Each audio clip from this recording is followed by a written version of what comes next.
At this very moment, you are sitting on a planet that is spinning at over 1,000 miles per hour, orbiting a star at 67,000 miles per hour, in a galaxy that is hurtling through the cosmos at over 1,000,000 miles per hour. And everything about this journey, every orbit, every rotation, every gravitational tug between every star and every galaxy is described by one single theory. A theory so powerful, so elegant, so breathtakingly beautiful that it has never once been proven wrong in over 100 years of testing. That theory is called General Relativity, and it was created by one man, Albert Einstein, in 1915. But here is where things get strange. At this same moment, inside your body, inside every atom that makes up your skin, your bones, your brain, there is another world. A world so small that it makes an atom look like a solar system. In this world, particles do not behave like anything you have ever seen. They exist in multiple places at the same time. They teleport through walls. They communicate across vast distances instantaneously, as if space itself does not exist. And this world is described by another theory, a theory so precise that some of its predictions have been confirmed to 10 decimal places of accuracy. That theory is called quantum mechanics. Now here is the thing that should keep you up at night. These two theories, general relativity and quantum mechanics, are the two most successful, most tested, most accurate theories in the entire history of human science. Each one has survived every single experiment we have ever designed to test it. Each one has made predictions that were later confirmed with stunning precision. If you were to rank the greatest achievements of the human mind, these two theories would be at the very top of the list. And they completely, fundamentally, irrecoverably contradict each other. They cannot both be right. And yet neither one has ever been proven wrong. This is not a minor disagreement. This is not a small technical issue that some clever mathematician will sort out over coffee. This is the deepest, most fundamental crisis in all of physics. It is the biggest unsolved problem in science, and it has been unsolved for nearly a century. Today, we are going to go deep into this mystery. We are going to understand what general relativity actually says about the universe, and why it works so beautifully for stars, galaxies, and black holes. We are going to understand what quantum mechanics actually says about reality, and why it is so disturbingly strange. Then, we are going to bring these two theories face to face and watch them collide. We are going to explore every place in the universe where they clash, from the hearts of black holes to the very first instant of the Big Bang, from the energy of empty space to the smallest possible scale of reality itself. We are going to look at every major attempt that the greatest minds in history have made to fix this problem, from string theory to loop quantum gravity to ideas so radical that they suggest space and time themselves might be illusions. And by the end of this journey, you will understand why this problem matters, why it has defeated every genius who has tried to solve it, and why the answer, if we ever find it, could be the most important discovery in the history of the human species. But before we get into the clash, before we see where these theories fight and why, we need to understand each one on its own. We need to understand what they say, how they were discovered, and what assumptions they make about the nature of reality. Because it is in those assumptions, in the very foundations of each theory, that the seeds of the conflict are planted. Let me start by telling you something that might surprise you. Before Einstein, before quantum mechanics, before any of the physics we are about to discuss, there was a man who gave us our first real theory of gravity. His name was Isaac Newton, and in 1687 he published a book that changed the world. In that book, called the Principia Mathematica, Newton laid out his law of universal gravitation. The idea was simple and powerful. Every object in the universe attracts every other object with a force that depends on their masses and the distance between them. The bigger the masses, the stronger the pull.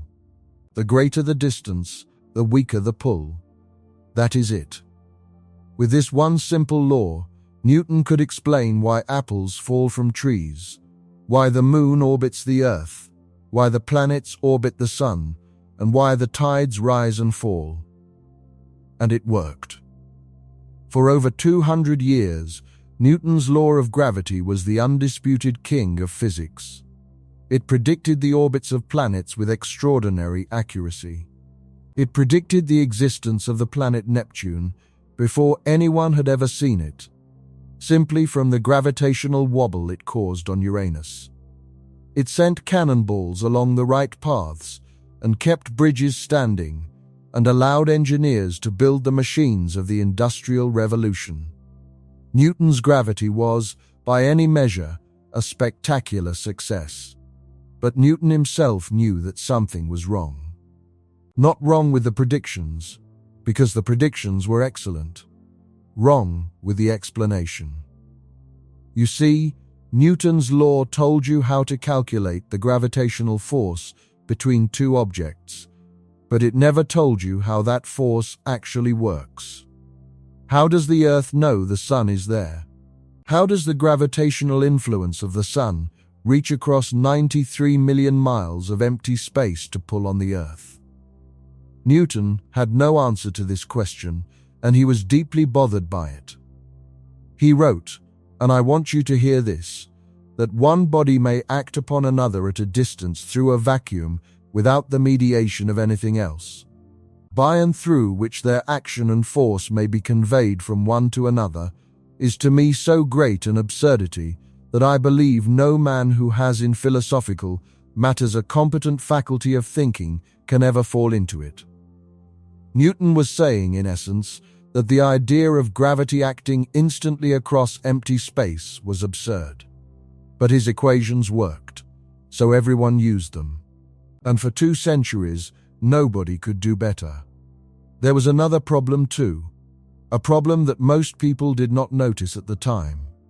Newton's gravity acts instantaneously. In Newton's universe, if you could somehow make the sun disappear right now, poof, just gone, the Earth would instantly feel the loss of the sun's gravitational pull and immediately fly off into space. Not after 8 minutes, which is how long light takes to travel from the sun to the Earth, but instantly. The gravitational signal would travel at infinite speed. Now, in 1687, that did not seem like a big deal. Nobody was thinking about the speed of light as a fundamental limit. But by the early 1900s, a young physicist named Albert Einstein had shown something remarkable. Something that would turn this hidden problem into a full-blown crisis. In 1905, Einstein published his theory of special relativity. And one of the central results of special relativity is that nothing, absolutely nothing, can travel faster than the speed of light. Not matter, not energy, not information, not any signal of any kind. The speed of light is the universal speed limit, and it is built into the very structure of the universe. But wait, if nothing can travel faster than light, then Newton's gravity has a problem. If the sun disappears, the gravitational signal cannot travel to the Earth instantly. It has to travel at most, the speed of light. And that means Newton's theory of gravity is fundamentally incompatible with special relativity. Something has to give. Einstein saw this problem clearly, and he spent the next 10 years, from 1905 to 1915, trying to fix it. Those 10 years were, by Einstein's own account, the most intellectually grueling years of his life. He struggled, he failed, he made wrong turns, He published incorrect equations. He fought with himself and with the mathematics. But along the way, he had a series of insights that were so profound, so deep, so revolutionary, that they completely changed our understanding of space, time, and gravity. The first and most important insight came to Einstein in 1907, and he later called it the happiest thought of my life. He was sitting in his office at the patent office in Bern, Switzerland, and he imagined a person falling off a roof. And he realized something astonishing. A person in free fall does not feel their own weight. Think about that. If you are in an elevator and the cable snaps and you are falling freely, you feel weightless. The coins in your pocket float. Your hair rises. A ball released from your hand does not fall to the floor of the elevator, it just floats there beside you. Inside that falling elevator, it is as if gravity does not exist. Now, Einstein turned this around. If a person in free fall feels no gravity, then free fall and the absence of gravity are indistinguishable. And if free fall is the same as no gravity, then gravity is not really a force at all. It is something else entirely. But what?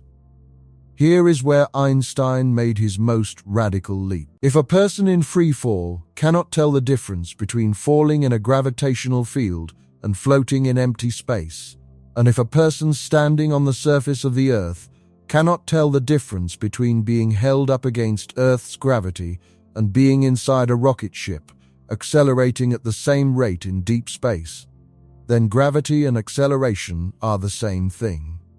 They are two faces of the same coin. Einstein called this the equivalence principle, and it became the foundation of everything that followed. You might be wondering why this is such a big deal. Here is why. If gravity and acceleration are the same thing, and if acceleration is not a force, but simply the curvature of a path through space and time, then gravity is not a force either. Gravity is geometry. Gravity is the shape of space and time themselves. Let me explain what I mean, because this is one of the most beautiful ideas in all of science. Imagine you and a friend are standing on the equator of the Earth, separated by some distance. You both start walking due north. You are both walking in perfectly straight lines. You are not turning left or right. You are each following the straightest possible path on the surface of the Earth. And yet, as you both walk north, you will notice something. You are getting closer together. By the time you reach the North Pole, you will have converged to the same point. You started parallel, you walked straight, and yet you ended up together. Why? Because the surface of the Earth is curved. On a curved surface, straight lines that start out parallel can converge. Neither of you turned. The curvature of the surface brought you together. Now replace the surface of the Earth with the fabric of spacetime, and replace you and your friend with two objects moving through the universe.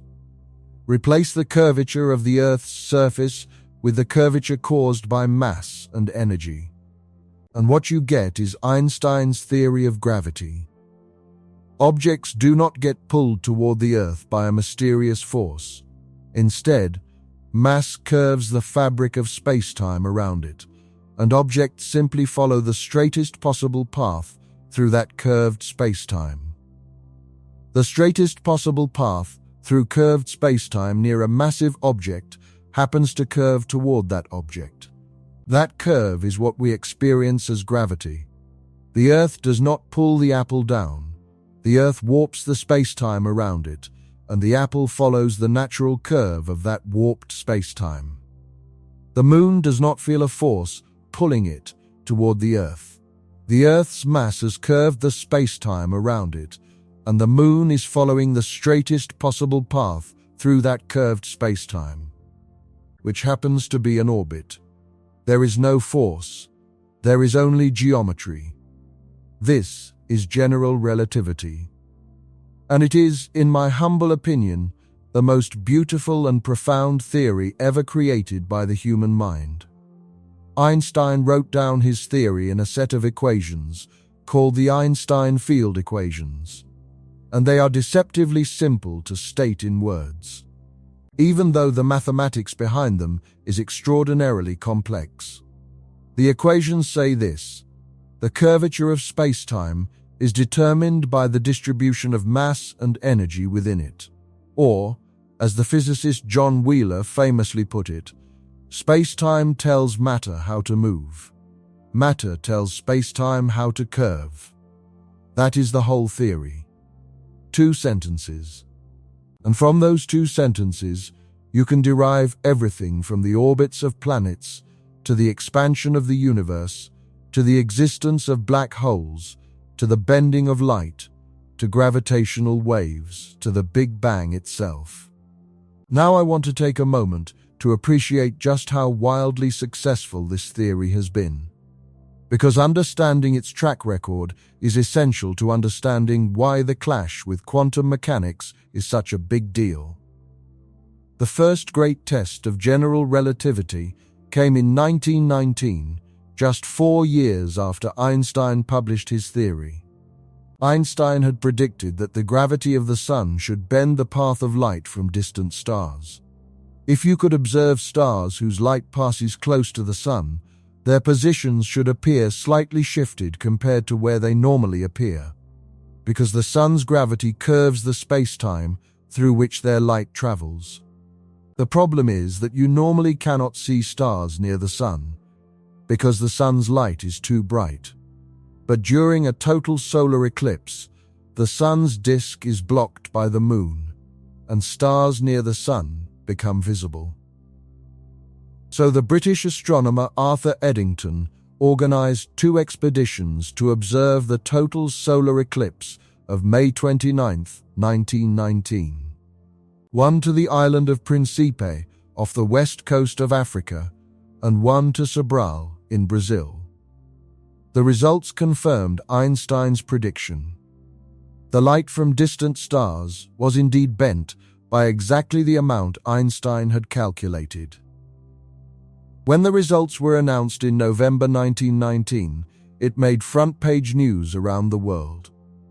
The Times of London ran the headline, "Revolution in Science. New Theory of the Universe. Newton's Ideas Overthrown." Einstein went from a relatively unknown physicist to the most famous scientist in the world overnight. But that was just the beginning. In the decades that followed, general relativity passed test after test after test with flying colors.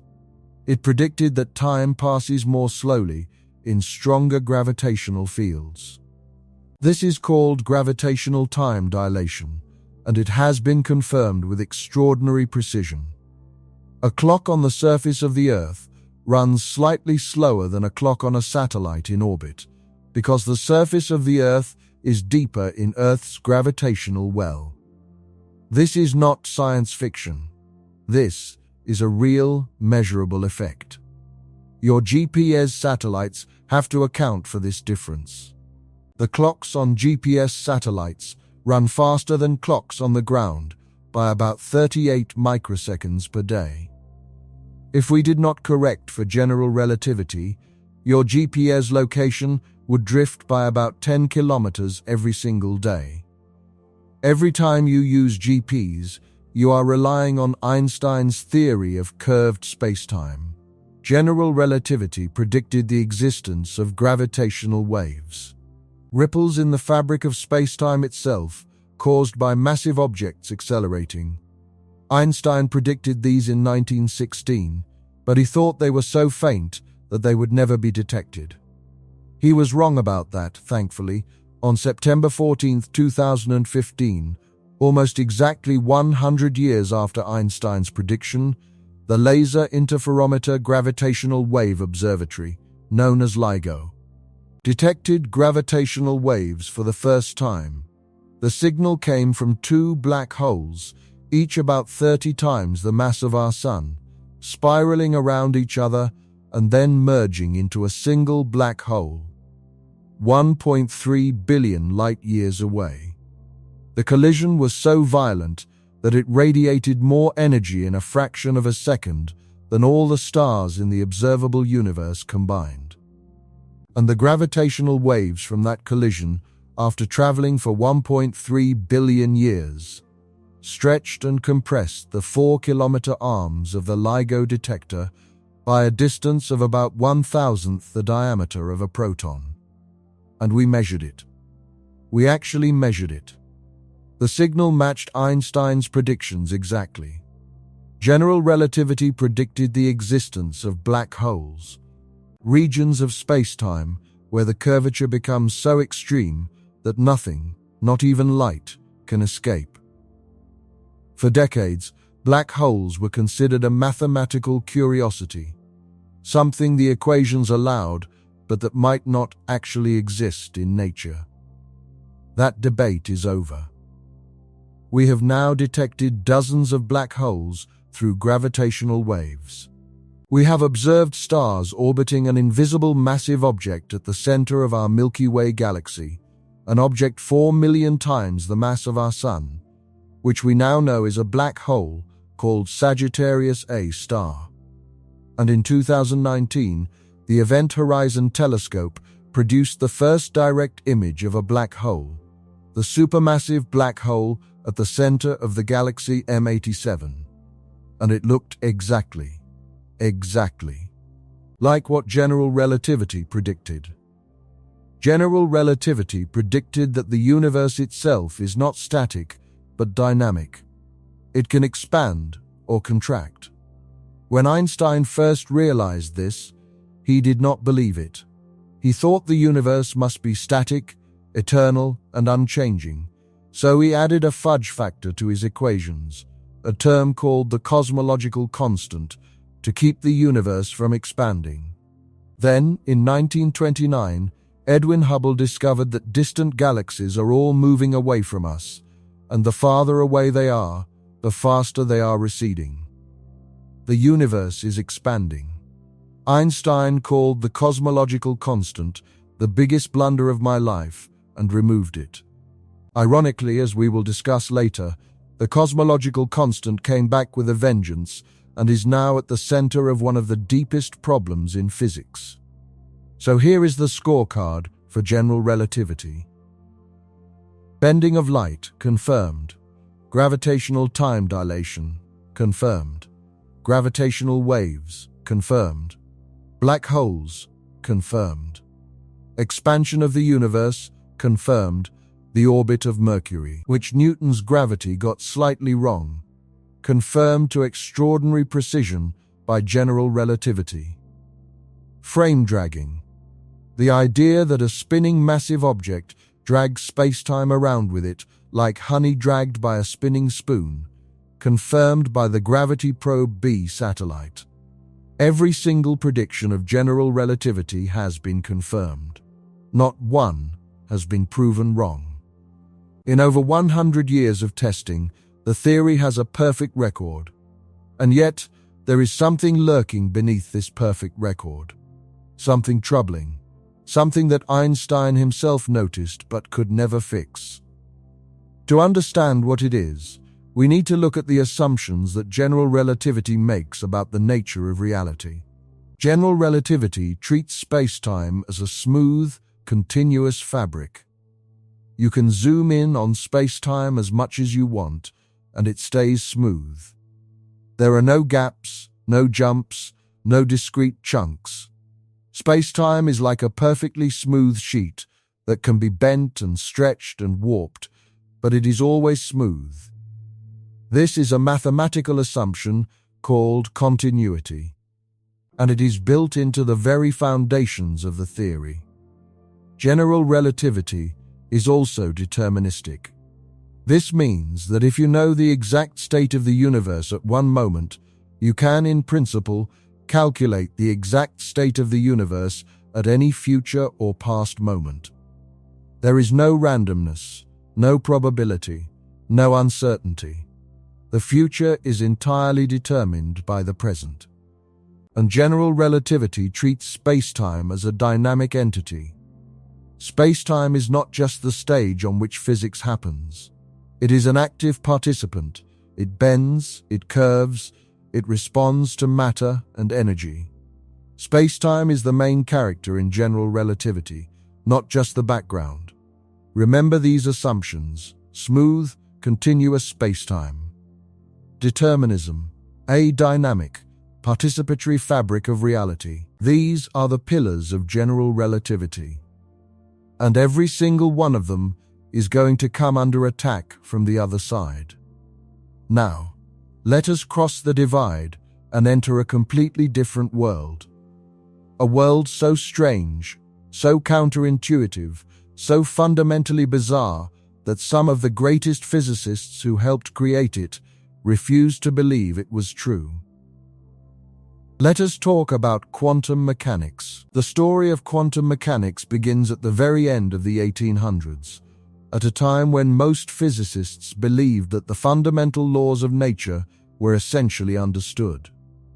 The great Scottish physicist Lord Kelvin reportedly said, in a speech around 1900, that the edifice of physics was essentially complete, with only two small clouds on the horizon. Those two small clouds turned out to be not small at all. They turned out to be hurricanes that tore the entire edifice to the ground and rebuilt it from scratch. The first cloud was something called the ultraviolet catastrophe. Here is the problem. Take any hot object, say a piece of metal heated until it glows. Classical physics, the physics of Newton and Maxwell, made a specific prediction about how much energy that glowing metal should radiate at each wavelength of light. And at long wavelengths, the prediction worked fine. But at short wavelengths, ultraviolet and beyond, the prediction went completely off the rails. Classical physics predicted that the metal should radiate infinite energy at short wavelengths. Infinite energy from a piece of hot metal. Obviously, this does not happen. The prediction was so catastrophically wrong that it was given the dramatic name the ultraviolet catastrophe. And nobody could fix it using classical physics. In 1900, a German physicist named Max Planck found a solution.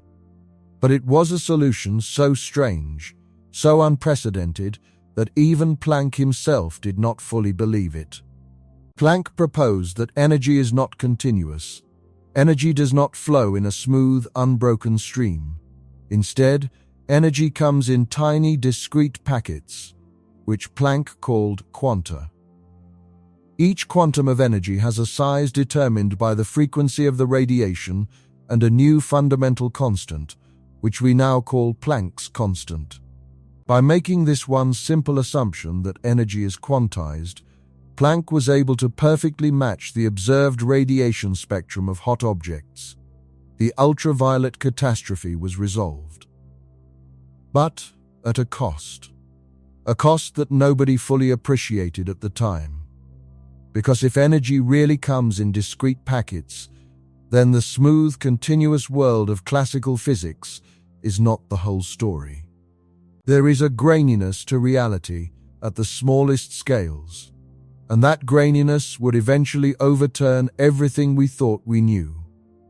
Planck himself was deeply uncomfortable with his own discovery. He called it an act of desperation. He thought it was just a mathematical trick, a clever way to get the right answer, not a real statement about how nature works. He spent years trying to find a way to derive the same result without quantization. He failed. Because quantization is not a trick, it is a fundamental feature of reality. The next big step came from an unexpected direction. In 1905, the same year he published Special Relativity, Albert Einstein tackled the second of Lord Kelvin's small clouds, the photoelectric effect. When you shine light on a metal surface, electrons get knocked off. Classical physics predicted that the energy of the ejected electrons should depend on the brightness of the light. Brighter light, more energy, more energetic electrons. But experiments showed something completely different. The energy of the ejected electrons depended on the color of the light, meaning its frequency, not its brightness. Red light, no matter how bright, could not knock electrons off certain metals, but even dim ultraviolet light could. Einstein's explanation was radical. He proposed that light itself is quantized. Light is not just a wave, it comes in discrete packets of energy, which he called light quanta and which we now call photons. Each photon carries an amount of energy determined by its frequency. A photon of ultraviolet light carries more energy than a photon of red light, and it is the energy of each individual photon that determines whether it can knock an electron free, not the total number of photons. This was a stunning result. It meant that light, which everyone knew was a wave, because it produces interference patterns and diffracts around corners, is also a particle. Light is both a wave and a particle. This is called wave-particle duality, and it was the first hint of just how strange quantum mechanics was going to get. Now here is the supreme irony, and it is an irony that runs through the entire history of this subject. Einstein helped create quantum mechanics. His explanation of the photoelectric effect, for which he won the Nobel Prize in 1921, was one of the founding pillars of the theory. And yet, Einstein spent the rest of his life fighting against quantum mechanics, arguing that it was incomplete, that it could not be the final story, that, in his famous phrase, God does not play dice with the universe. Einstein was one of quantum mechanics' greatest creators and its greatest critic, and that tension tells you something profound about how deeply disturbing this theory is. Over the next 2 decades, from the mid-1920s to the early 1930s, a generation of brilliant young physicists built the full mathematical framework of quantum mechanics, and what they found was beyond strange. Part 2 in 1925 and 1926, Werner Heisenberg developed a formulation of quantum mechanics called matrix mechanics, and in doing so, he discovered something that shook the foundations of physics. He discovered the uncertainty principle. The uncertainty principle says that there are certain pairs of physical properties that cannot both be known with perfect precision at the same time. The most famous pair is position and momentum. If you know exactly where a particle is, you cannot know how fast it is moving or in what direction. And if you know exactly how fast it is moving, you cannot know where it is. The more precisely you know one, the less precisely you can know the other. Now, this is often explained as a limitation of measurement. People say things like, well, to measure where an electron is, you have to bounce a photon off it, and that photon disturbs the electron, so you lose information about its momentum. But that explanation, while partly right, misses the deeper point. The uncertainty principle is not about the clumsiness of our measurements. It is not about our tools being too crude. It is a statement about the nature of reality itself. An electron does not have a precise position and a precise momentum at the same time. These properties are genuinely undefined until they are measured. The electron is not in a definite place with a definite momentum, and we just do not know what those values are. The electron genuinely does not have definite values for both properties simultaneously. Reality itself is fuzzy at the quantum scale. Let that sink in for a moment. We are not talking about human ignorance. We are talking about the universe itself being fundamentally indeterminate. At the quantum level, reality does not have sharp edges. It has soft, blurry, probabilistic edges. And this is not a philosophical interpretation. This is what the mathematics says, and it has been confirmed by every experiment ever conducted. Around the same time, Erwin Schrödinger developed a different but equivalent formulation of quantum mechanics based on wave equations. In Schrödinger's formulation, every particle is described by a mathematical object called a wave function. The wave function encodes everything there is to know about a quantum system. But here is the catch. The wave function does not tell you what the particle is actually doing. It tells you the probability of what it might do. If you want to know where an electron is, the wave function gives you a cloud of possibilities. A 20% chance of being here, a 50% chance of being there, a 5% chance of being way over there, and so on. Max Born provided the interpretation. The square of the wave function gives the probability of finding the particle in a particular state. This is called the Born rule, and it means that the fundamental law of nature does not tell you what will happen. It tells you what might happen, and how likely each possibility is. The universe, at its most basic level, is governed not by certainties, but by probabilities. This was not what anyone expected. This was not what anyone wanted. Most of the founders of quantum mechanics were deeply troubled by what their own theory was telling them. Schrödinger himself became so disturbed by the probabilistic interpretation of his own equation that he once said, "I do not like it, and I am sorry I ever had anything to do with it." But the strangeness was only beginning. Consider the double-slit experiment, which the physicist Richard Feynman once called the only mystery in quantum mechanics. The setup is simple. You have a barrier with two narrow slits in it, and you fire particles, let us say electrons, at the barrier. On the other side, you have a detector screen that records where each electron lands. If electrons are just tiny particles like little bullets, you would expect a pattern like this. Each electron goes through one slit or the other, and you get two clusters on the detector screen, one behind each slit. That is what you would get if you threw tennis balls at a wall with two holes. But that is not what happens. When you fire electrons one at a time, each electron does indeed land at a single point on the detector screen, like a particle. But as you fire more and more electrons, the pattern that builds up is not two clusters. It is an interference pattern, a series of bright and dark bands, bright where waves add together and dark where waves cancel out.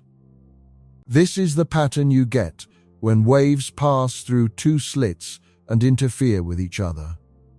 It is a pattern that can only be produced by a wave going through both slits simultaneously and interfering with itself on the other side. But here is the truly mind-bending part. You fired the electrons, one at a time. Each electron is alone. There is no other electron for it to interfere with. And yet, over time, the interference pattern appears. This means that each individual electron somehow went through both slits simultaneously, interfered with itself, and then landed as a single point. One electron, going through two places at once. And if that is not strange enough, here is the knockout punch. If you set up a detector to watch the slits, to determine which slit each electron actually goes through, the interference pattern disappears. The electrons start behaving like ordinary particles, going through one slit or the other, and you get the two-cluster pattern you would expect from tiny bullets. The act of observing, of measuring, of looking, changes the behavior of the electron. When you do not look, the electron goes through both slits. When you look, it goes through only one. The electron seems to know whether or not it is being watched. This is not science fiction. This has been confirmed hundreds of times in laboratories around the world, with electrons, with photons, with atoms, even with molecules containing hundreds of atoms. It is real. And it is absolutely, fundamentally inexplicable using any classical common-sense notion of reality. This leads to the concept of superposition. In quantum mechanics, a particle that has not been measured exists in a superposition of all possible states. The electron that has not been measured is not at one slit or the other. It is, in a very real mathematical sense, at both slits simultaneously. It is in a superposition of went through slit 1 and went through slit 2. Only when you measure it, only when you force it to choose, does it snap into a single definite state. Before measurement, all possibilities are real. After measurement, only one is real. And which one becomes real is determined not by any hidden mechanism, but by pure, genuine, irreducible chance. Schrödinger, in an attempt to show how absurd this was, proposed his famous thought experiment. Imagine a cat sealed in a box with a vial of poison that will be released if a radioactive atom decays. The atom is in a superposition of decayed and not decayed. Since the cat's fate is linked to the atom, the cat is, according to quantum mechanics, in a superposition of alive and dead. The cat is both alive and dead at the same time until you open the box and look. Schrödinger did not propose this thought experiment because he believed it was true. He proposed it because he thought it was absurd. He was trying to show that something must be wrong with quantum mechanics if it leads to such ridiculous conclusions. But here is the thing. Nothing is wrong with quantum mechanics. The mathematics is perfectly consistent, and every prediction it makes comes true. The problem is not with the theory. The problem is with our intuition. Our intuition, built from a lifetime of experience in the big classical world, simply does not apply at the quantum scale. Quantum reality is not like everyday reality, and we just have to accept that. Now let us talk about another quantum phenomenon that Einstein found particularly disturbing. It is called entanglement. In 1935, Einstein, along with Boris Podolsky and Nathan Rosen, published a famous paper that was meant to show that quantum mechanics is incomplete. The paper described a scenario involving two particles that interact and then fly apart. According to quantum mechanics, the two particles become entangled. Their properties are linked, even after they are separated by any distance. Here is what that means. Suppose you create two entangled particles, and you send one to New York and the other to Tokyo. According to quantum mechanics, neither particle has a definite state until it is measured. They are both in superposition. But the moment you measure the particle in New York and find it spinning clockwise, the particle in Tokyo instantly becomes spinning counterclockwise. Not after a signal travels from New York to Tokyo. Instantly, regardless of the distance. As if the two particles are communicating faster than light. Einstein called this spooky action at a distance, and he believed it proved that quantum mechanics was missing something. There must be hidden variables, some underlying information that we are not seeing, that determines the outcomes in advance. The particles must already know what they are going to do before they are measured. Quantum mechanics must be incomplete. For nearly 30 years, this was a philosophical debate with no way to settle it experimentally. Was Einstein right that there are hidden variables, or was quantum mechanics right that the outcomes are truly random and entanglement is truly instantaneous? Then, in 1964, an Irish physicist named John Bell found a way to settle the question. Bell derived a mathematical inequality, now called Bell's inequality. That puts a limit on how correlated the outcomes of measurements on entangled particles can be if hidden variables exist. If the measurements exceed this limit, then hidden variables cannot explain the results, and quantum mechanics' description of entanglement must be correct. Experiments began in the 1970s and 1980s. The most famous early experiment was conducted by Alain Aspect in Paris in 1982. Aspect measured the polarizations of entangled photons and found that the correlations exceeded Bell's limit. Hidden variables could not explain the results. Quantum mechanics was right. Entanglement is real, and it is truly, deeply non-local. Over the following decades, the experiments became more and more refined, closing every possible loophole that critics could think of. Could the particles have communicated through some hidden signal? Could the measurement choices have been correlated somehow? Could there be a flaw in the detectors? One by one, each loophole was closed. And in 2022, the Nobel Prize in Physics was awarded to Alain Aspect, John Clauser, and Anton Zeilinger for their experiments with entangled particles, establishing the violation of Bell inequalities and pioneering quantum information science. The Nobel Committee said their work established that the universe is not locally real, meaning that properties of particles are not determined until they are measured, and entangled particles can influence each other instantaneously regardless of the distance between them. Einstein was wrong. On this particular question, quantum mechanics won. Reality is not what Einstein hoped it was. Now, quantum mechanics, as I have described it so far, was developed in the 1920s and 1930s, and it was extraordinarily successful. But it had a limitation. It did not play well with special relativity. The Schrödinger equation, the master equation of quantum mechanics, does not treat space and time on equal footing. It treats time as a special parameter, different from the three spatial dimensions, which contradicts special relativity's insistence that space and time are woven into a single four-dimensional fabric.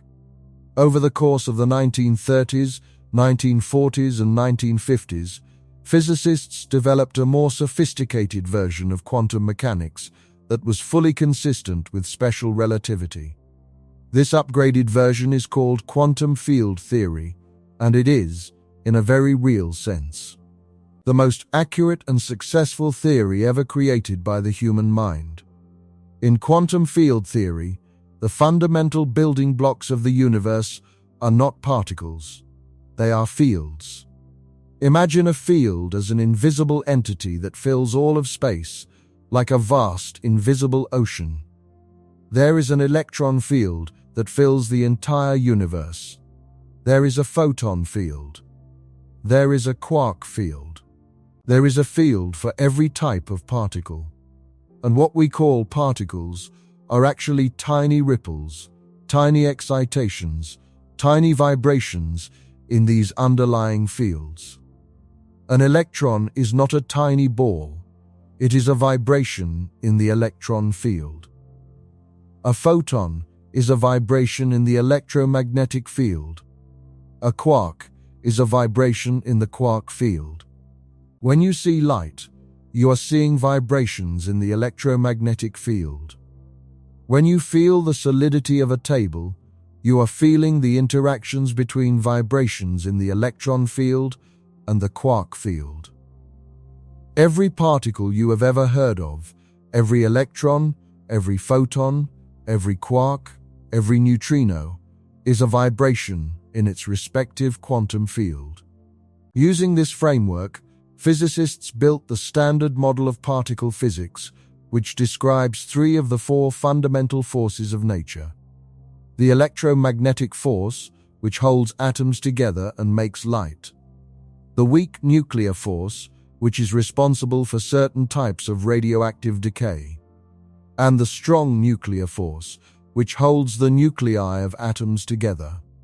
Each force is mediated by force-carrying particles, photons for electromagnetism, W and Z bosons for the weak force, and gluons for the strong force.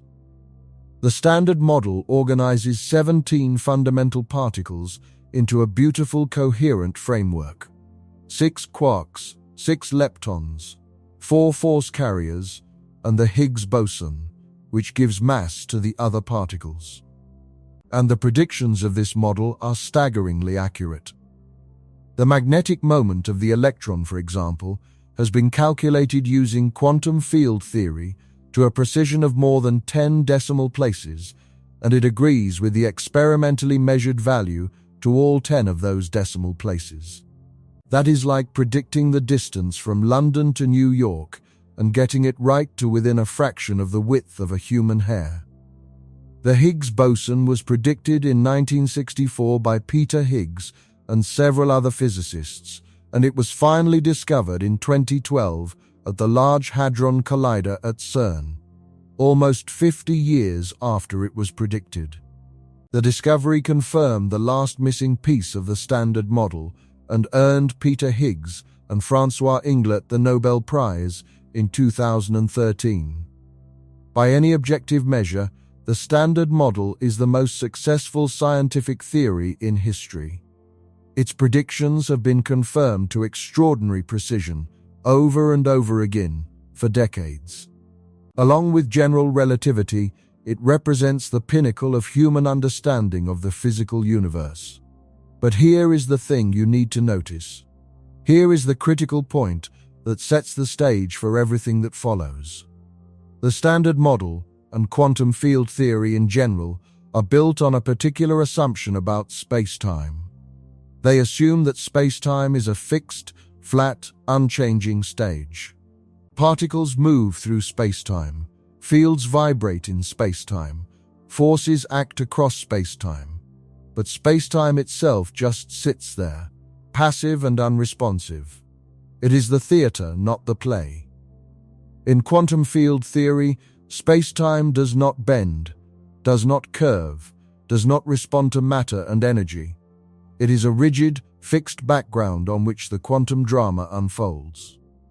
Do you see the problem? General relativity says spacetime is dynamic. It bends, curves, warps, and responds to matter and energy. Spacetime is the star of the show. Quantum field theory says spacetime is a fixed stage. It does not bend or respond. It is just the background. General relativity says the universe is smooth and continuous, with no smallest possible length or time interval. Quantum mechanics says the universe is quantized, coming in discrete chunks, with fundamental limits on how precisely things can be defined. General relativity is deterministic. Given the current state of the universe, the future is fixed. Quantum mechanics is probabilistic. The future is not determined. Only probabilities can be calculated. These two theories are built on completely opposite assumptions about the fundamental nature of reality.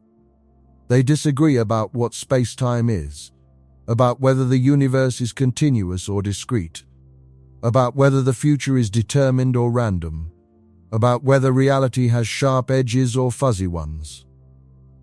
And yet, both have perfect track records. Both have never been proven wrong. Both make predictions that are confirmed to extraordinary precision. How can two theories that contradict each other both be right? The answer, of course, is that they cannot. Something has to give. And we are about to find out exactly where and how they clash. If you are the kind of person who stays up late, thinking about the nature of reality, if your mind is already racing with questions and possibilities, then you are exactly where you need to be, right now. Before we go further, take a moment to hit that subscribe button, because we explore the deepest mysteries of the universe on this channel, and you do not want to miss what comes next. And if you have already got a theory about how to fix this problem, drop it in the comments. I want to hear your ideas. Now, let us continue. For most of the history of physics, the clash between general relativity and quantum mechanics did not matter practically. And the reason is simple. These two theories operate in different domains. General relativity describes the very large, stars, galaxies, the cosmos. Quantum mechanics describes the very small, atoms, electrons, subatomic particles. And in the everyday world, you almost never encounter situations where both the very large and the very small are relevant simultaneously. If you want to calculate the orbit of a planet, you use general relativity. The planet is big. Gravity is the dominant force, and quantum effects are negligible. If you want to calculate how an electron behaves inside an atom, you use quantum mechanics. The electron is tiny, electromagnetic forces dominate, and gravity is negligible. The gravitational force between an electron and a proton in a hydrogen atom is about 10 to the power of 39 times weaker than the electromagnetic force. That is a 1 followed by 39 zeros times weaker. Gravity is so utterly irrelevant at the atomic scale that you can ignore it completely. So for decades, physicists used general relativity for big things and quantum mechanics for small things. And as long as each theory stayed in its lane, everything was fine. The two theories simply did not overlap. But the universe, it turns out, contains places where the very large and the very small collide.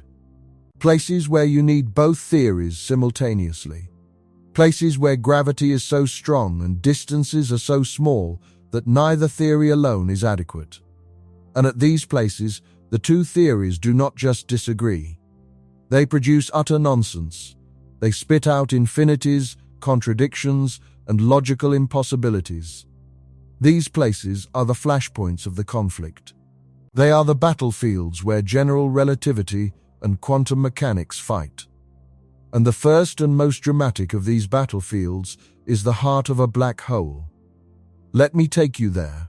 A black hole forms when a massive star, at least several times the mass of our Sun, reaches the end of its life and runs out of nuclear fuel. Throughout its life, the star was held up by the outward pressure of nuclear fusion in its core, which balanced the inward pull of gravity. When the fuel runs out, the outward pressure disappears, and gravity wins. The core of the star collapses. For stars of moderate mass, the collapse is halted by quantum mechanical effects.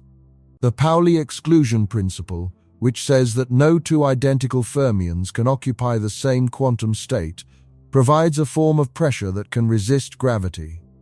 This creates objects like white dwarfs and neutron stars, incredibly dense but stable. But if the collapsing core is more than about 3 times the mass of our Sun, a limit known as the Tolman-Oppenheimer-Volkoff limit, then even quantum mechanical pressure is not enough. Nothing can resist the gravity.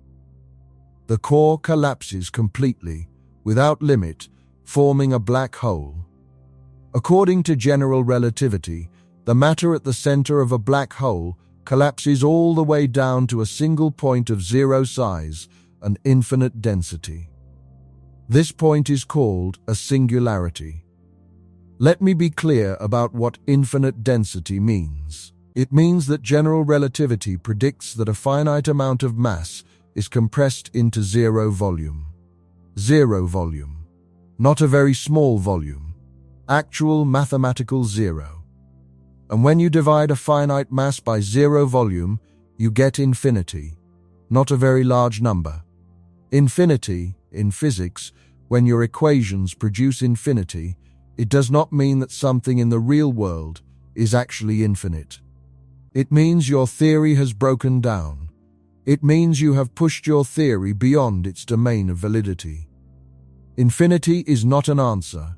It is a cry for help. It is the mathematical equivalent of your theory saying, "I do not know what happens here. I am not equipped to describe this." And this is where quantum mechanics enters the picture. The uncertainty principle tells us that you cannot confine a particle to an infinitely small region of space. If you try to pin down a particle's position with perfect precision, the uncertainty in its momentum becomes infinite, which means its energy becomes infinite. This is physically impossible. The uncertainty principle places a fundamental limit on how precisely the position of any particle can be defined. You cannot squeeze matter into a point of zero size. The quantum world will not allow it. So general relativity says the matter at the center of a black hole is compressed to zero size. And quantum mechanics says that matter cannot be compressed to zero size. Both cannot be right. One of them, or both of them, must be wrong in this extreme regime. But we cannot just ask the universe which one is right, because the singularity is hidden behind the event horizon, the boundary of the black hole from which nothing can escape. We cannot see in. We cannot send a probe in and get data back.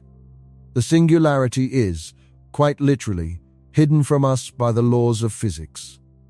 What we need is a theory that combines general relativity and quantum mechanics, a theory of quantum gravity that can tell us what actually happens at the center of a black hole.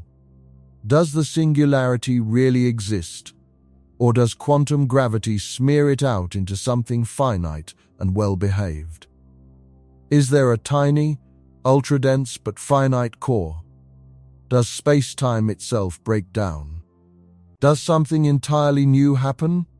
We do not know. Because we do not have a theory of quantum gravity, the black hole singularity is the place where general relativity writes its own death sentence. It is the theory's own equations telling us, I break here. I cannot describe this. Something else is needed. And that something else must involve quantum mechanics. But we do not know how.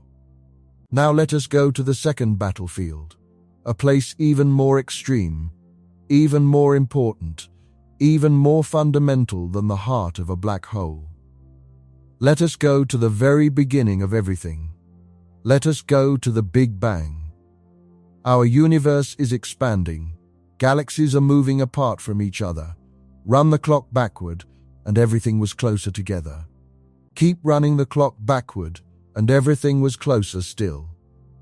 Keep going, and you reach a point where the entire observable universe, everything you can see with the most powerful telescope, all 100 billion galaxies with their 100 billion stars each, all of it was compressed into a region smaller than an atom. General relativity describes this history beautifully. It tells us that the universe has been expanding for about 13.8 billion years. It tells us that in the early universe, temperatures were trillions of degrees, and matter existed as a hot, dense plasma of quarks and gluons. It tells us that as the universe expanded and cooled, protons and neutrons formed, then hydrogen and helium nuclei, then atoms, then stars and galaxies.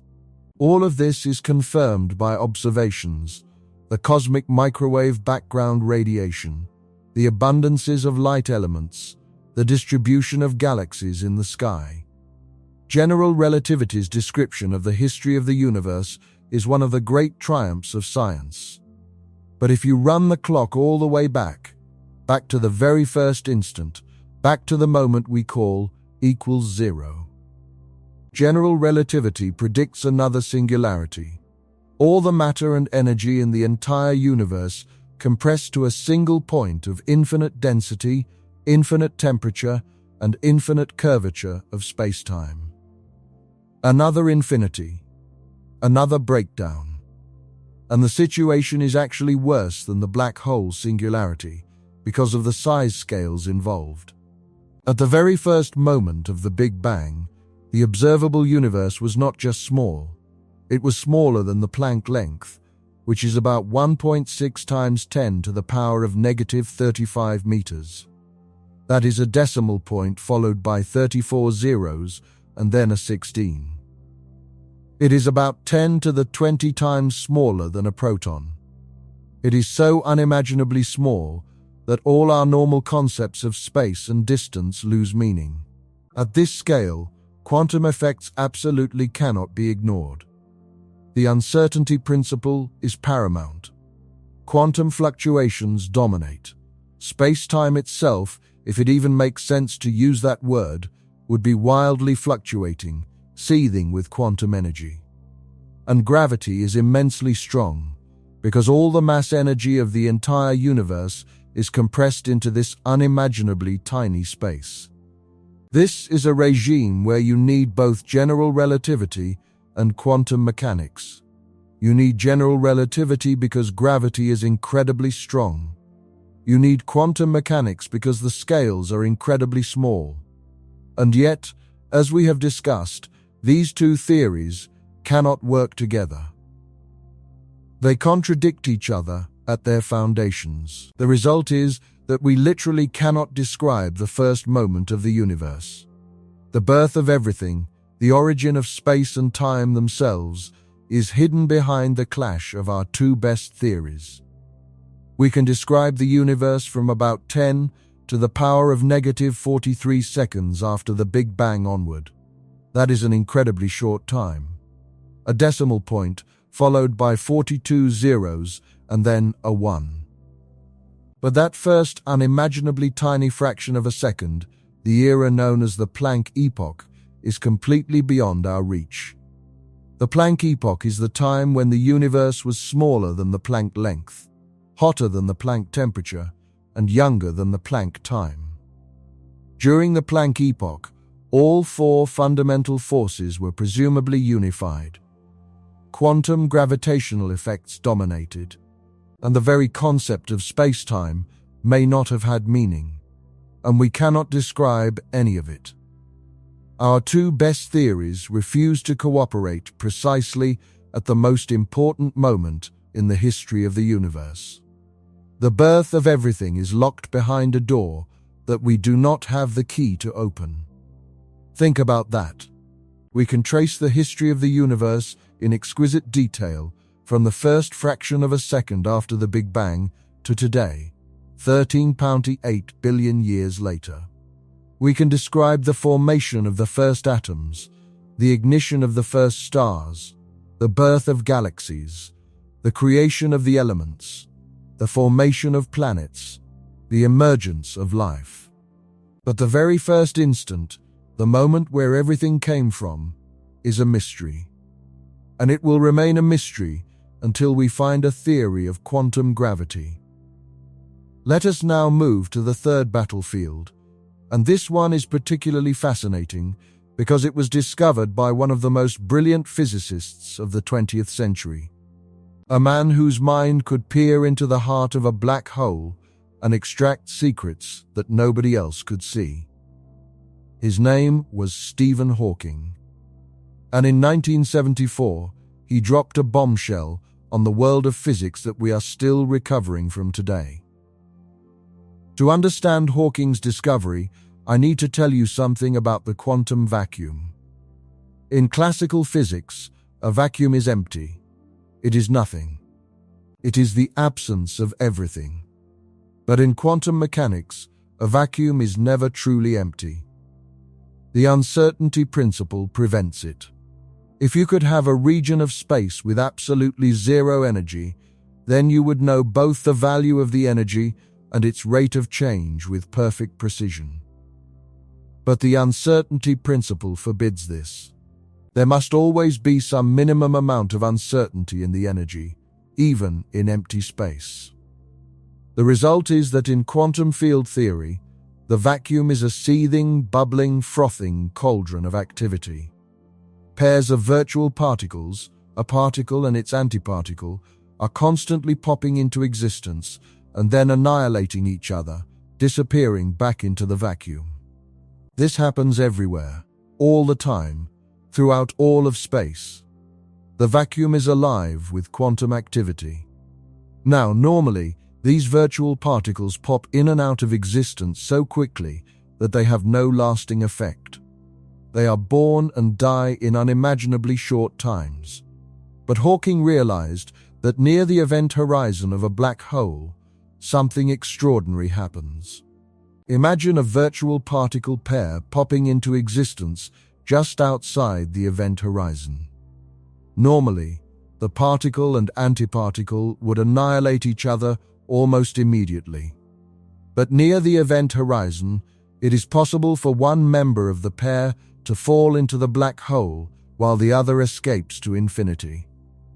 The particle that falls in is lost behind the event horizon forever. The particle that escapes carries real energy away from the black hole. But where does this energy come from?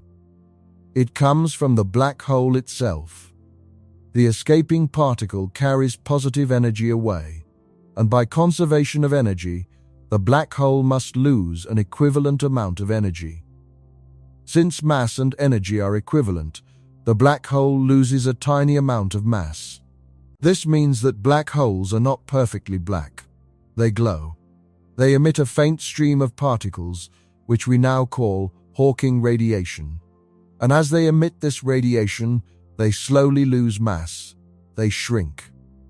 Given enough time, a black hole will radiate away all of its mass and evaporate completely. For a black hole with the mass of our Sun, this would take about 10 to the power of 67 years, which is vastly longer than the current age of the universe. But in principle, the process is inevitable. Black holes are not eternal. They are born, they live, and they die. This discovery was extraordinary in itself, but it led to something even more profound, something that Hawking himself called the biggest puzzle in theoretical physics. It is called the black hole information paradox. Here is the problem. Quantum mechanics has an absolutely ironclad law called unitarity. Unitarity says that information is never destroyed. Every physical process in quantum mechanics is, in principle, reversible. If you know the final state of a system, you can, in principle, calculate what the initial state was. Information is always preserved. It can be scrambled, it can be mixed up, it can become practically impossible to recover, but it is never truly lost. This is not just a nice feature of quantum mechanics. It is essential to the logical consistency of the theory. Without unitarity, probability is not conserved, and the whole mathematical framework falls apart. Unitarity is as fundamental to quantum mechanics as the conservation of energy. Now think about what happens when something falls into a black hole. A book falls in, carrying information, the words on its pages, the patterns of ink, the arrangement of atoms. According to General Relativity, the book crosses the event horizon and is eventually crushed at the singularity. The information in the book is trapped inside the black hole. Then the black hole slowly evaporates through Hawking radiation, and Hawking showed that the radiation coming out of the black hole is thermal. It is random. It carries no information about what fell in. It is like the heat radiating from a hot stove. The radiation does not care whether a book fell into the black hole, or a chair, or a spaceship, or a cat.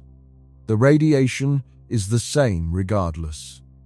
So when the black hole has completely evaporated, where is the information? The book fell in, the information was trapped, the black hole evaporated, and the radiation that came out carried no information. The information has been destroyed. But quantum mechanics says information cannot be destroyed. This is the black hole information paradox.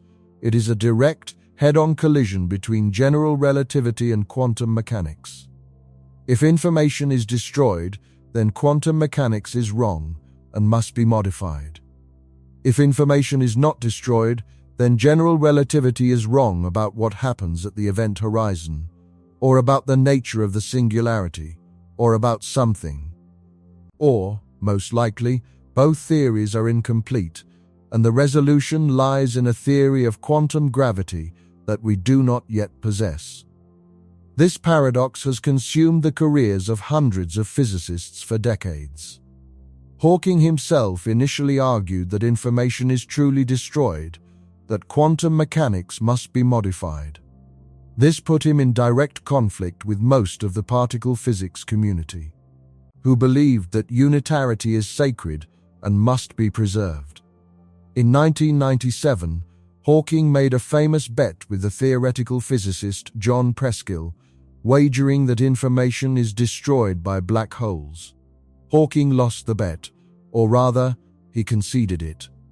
In 2004, Hawking published a paper in which he argued that information is, after all, preserved, and that it somehow escapes from the black hole through subtle quantum correlations in the Hawking radiation. He presented Preskill with an encyclopedia as payment for the lost bet. But the resolution was far from satisfying. Hawking showed that information should be preserved, but the mechanism by which it escapes remained deeply mysterious. How does the information get from behind the event horizon to the outgoing Hawking radiation? Does it tunnel through? Does it somehow get imprinted on the horizon? Does the entire interior of the black hole get encoded on its surface? Recent developments have made progress on this question.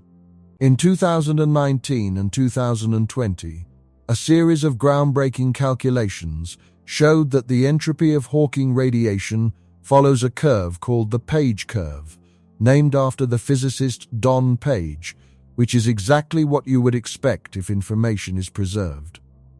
These calculations used a formula called the island formula, which involves the concept of quantum extremal surfaces, regions inside the black hole called islands, whose information is accessible from the outside through quantum entanglement. These results are exciting, but they are also deeply confusing. They seem to say that the interior of the black hole is somehow encoded in the radiation outside through a complex web of quantum entanglement. This is related to the holographic principle, which we will discuss in more detail later, and it suggests that the resolution of the information paradox requires a radical rethinking of how we understand space, boundaries, and the flow of information. The information paradox is not just an academic puzzle. It is a genuine crisis in theoretical physics. It forces us to confront the possibility that our understanding of one or both of our two best theories is fundamentally wrong. And the resolution, when we finally find it, will almost certainly require a theory of quantum gravity. Now let us go to the fourth battlefield, and this one is arguably the most embarrassing clash of all. It involves the energy of empty space, and it produces what has been called the worst prediction in the entire history of physics. Remember that the quantum vacuum is not empty. It is full of virtual particles, constantly popping in and out of existence. These virtual particles carry energy. Not much energy per virtual particle, but there are a lot of them. The vacuum of space is seething with quantum energy. In quantum field theory, you can calculate how much energy the vacuum should contain. You add up the contributions from all the quantum fields at all frequencies, and you get a number. A very, very large number. Now, in general relativity, the energy of the vacuum matters. Any form of energy curves spacetime. If the vacuum has energy, that energy should curve spacetime, affecting the expansion rate of the universe. In Einstein's equations, the energy of the vacuum appears as the cosmological constant, the very term that Einstein introduced in 1917, removed in 1929, and that has come back to haunt us. In 1998, two teams of astronomers made a stunning discovery. They were measuring the distances and speeds of distant supernovae, exploding stars that can be used as standard candles to measure cosmic distances. They expected to find that the expansion of the universe was slowing down because the gravitational attraction between galaxies should be putting the brakes on the expansion.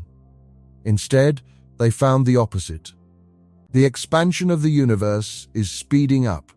Something is pushing the universe apart, making it expand faster and faster. This mysterious something has been called dark energy, and it behaves exactly like Einstein's cosmological constant. It is a constant energy density filling all of space, causing the universe to accelerate. So now we have two numbers. We have the theoretical prediction from quantum field theory for the energy density of the vacuum. And we have the observed value from the accelerating expansion of the universe. And these two numbers disagree. But not by a little, not by a factor of 2, or 10, or even 1,000,000.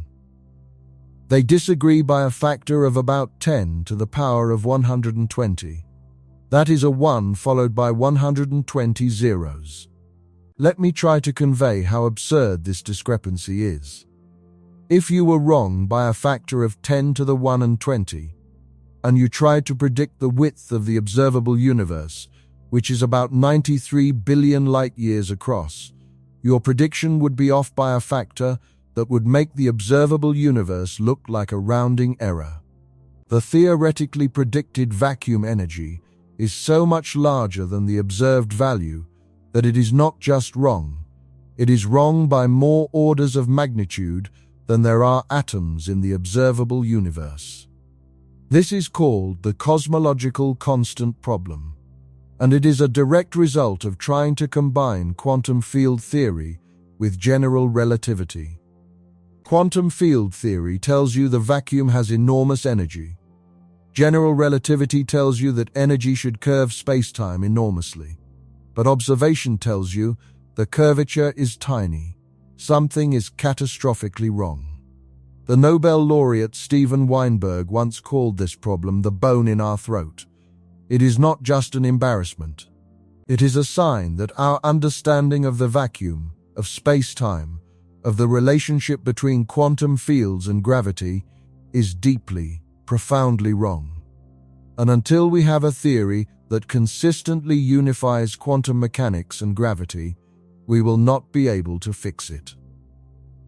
Now we arrive at the fifth and final battlefield, and this one is perhaps the most fundamental of all, because it concerns the very fabric of reality at the smallest possible scale. It concerns the Planck scale. I mentioned the Planck length earlier, but let me explain where it comes from and why it matters. In physics, there are three fundamental constants that govern the structure of the universe. The speed of light, denoted c, which governs the realm of special relativity and sets the ultimate speed limit. The gravitational constant, denoted g, which governs the strength of gravity. And Planck's constant, denoted h bar, which governs the realm of quantum mechanics and sets the scale at which quantum effects become important. These three constants come from three different theories: c from relativity, g from gravity, h bar from quantum mechanics. But you can combine them to create natural units of length, time, mass, and energy.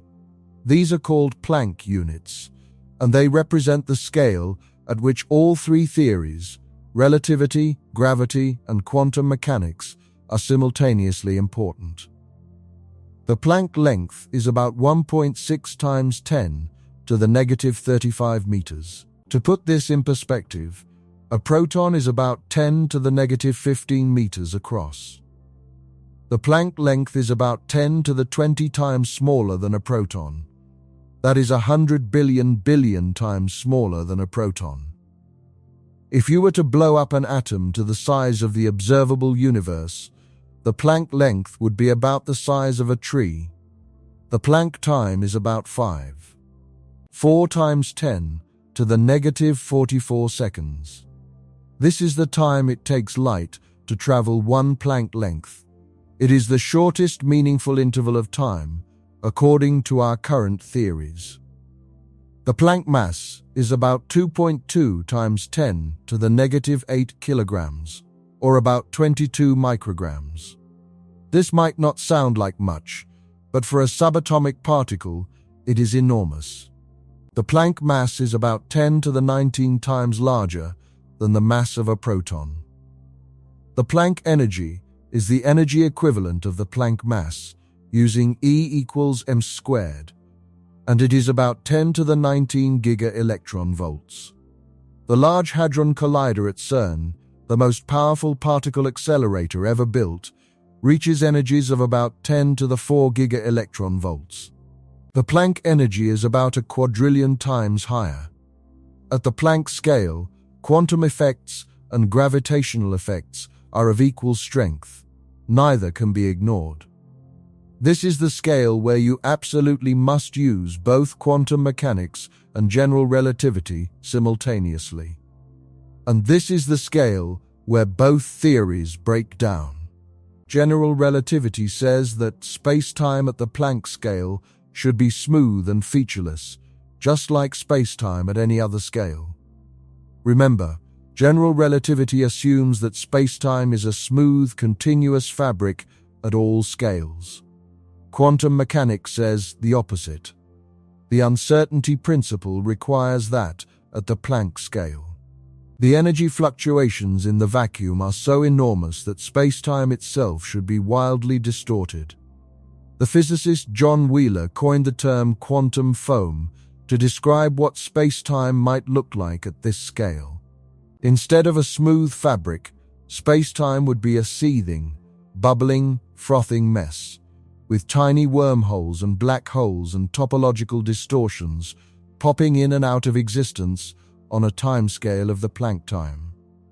Imagine zooming into the fabric of space-time, like zooming into a photograph. At normal scales, space-time looks perfectly smooth. At atomic scales, it still looks smooth.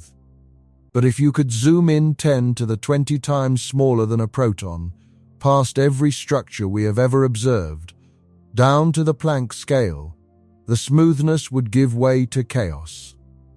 You would see a foaming, seething, churning mess of space-time being created and destroyed, twisted and torn, at an unimaginable rate.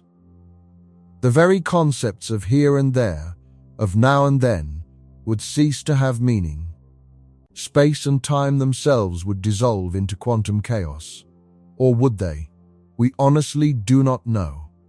Because we have no theory that can describe physics at the Planck scale. General relativity says smooth. Quantum mechanics says foamy. Reality must be one or the other, or something else entirely. And until we have a theory of quantum gravity, we simply cannot say. The Planck scale is the ultimate frontier of physics. It is the boundary of human knowledge. Beyond it lies the answer to the deepest questions we can ask. What is space? What is time? Are they fundamental, or are they made of something else? Are they continuous or discrete? Do they even exist at the most fundamental level? These questions might sound like philosophy, but they are not. They are physics questions with physics answers that we do not yet know. And the only way to find those answers is to develop a theory that reconciles general relativity and quantum mechanics. A theory of quantum gravity. So now you know where these theories clash. The hearts of black holes, where general relativity predicts singularities that quantum mechanics forbids. The Big Bang, where the birth of the universe is hidden behind the clash of the two theories. Hawking radiation and the information paradox, where the two theories give contradictory answers about whether information can be destroyed. The vacuum energy catastrophe, where the two theories disagree about the energy of empty space by 120 orders of magnitude. And the Planck scale, where the very nature of space-time is caught between smoothness and quantum foam. These are not minor disagreements. These are fundamental, irreconcilable clashes at the very heart of our understanding of reality. And they have been frustrating, tantalizing, and inspiring physicists for the better part of a century. Now, you might be thinking, this is all very well, but surely some clever physicist has tried to fix it?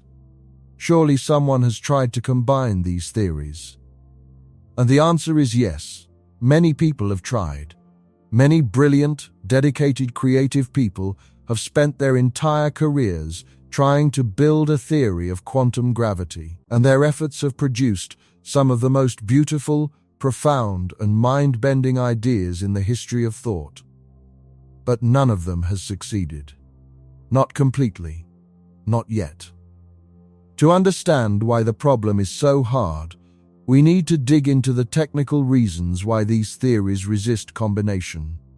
We need to understand not just where they clash, but why. At a deep mathematical and conceptual level, they cannot be easily merged. And this will take us into some of the most challenging and fascinating territory in all of physics.